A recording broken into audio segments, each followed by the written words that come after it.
And Shivanna ಅವರು ನಿಮ್ಮನ್ನ ಅಂದರೆ ಮನೆಯವ್ರ ಥರನೇ ರಿಸೀವ್ ಮಾಡಿಬಿಟ್ಟಿದ್ದಾರೆ ಅಂತ ಹೇಳ್ಬೋದು. ಬಿಕಾಸ್ ಮಫ್ತಿ ಆದಮೇಲೆ ಅದಕ್ಕಿಂತ ಮುಂಚೆ ರೌಡಿ ಅಳಿಯ ಮೂವಿನಲ್ಲೂ ಕೂಡ ಮಾಡಿದ್ದೀರಾ.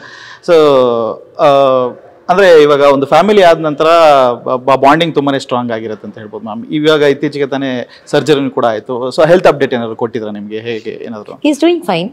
With all our prayers, I'm sure he'll be fine also. So, but on a day-to-day basis, ನಾನು ಮಾತಾಡಲ್ಲ. Okay. I don't try to disturb his privacy. Exactly. Because ನಮ್ಮೆಲ್ರಿಗೂ ಇರುತ್ತೆ ಆ ಒಂದು ಅಯ್ಯೋ ಕೇಳಬೇಕು ಅಣ್ಣಕ್ಕೆ ಫೋನ್ ಮಾಡ್ಬಿಟ್ಟು ಆ ಥರ. ನಂತರ ನಾನು ಅವ್ರ ಜೊತೆ ಅಷ್ಟೊಂದು ಸಿನಿಮಾಗಳು ಮಾಡಿದ್ದೀನಿ, ನಾನು ಅವ್ರ ಅಭಿಮಾನಿನೇ. So I always take myself a step back. I might have that leniency of calling him and talking to him, but it is better that ನಾನೊಂದು ಅಭಿಮಾನಿಯಾಗಿ ಅವ್ರು ನೋಡ್ಬಿಟ್ಟು ಅಣ್ಣ ಹೇಗಿದ್ದೀರಾ, ಚೆನ್ನಾಗಿದ್ದೀರಾ, ಆ ಕ್ಷೇಮ ಇದು ವಿಚಾರಿಸಕ್ಕೆ ಎಷ್ಟೊಂದು ಜನ ಕಾಲ್ ಮಾಡ್ತಾರೆ, ಅದ್ರಲ್ಲಿ ನಾನು ಡಿಸ್ಟರ್ಬ್ ಮಾಡಬಾರ್ದು.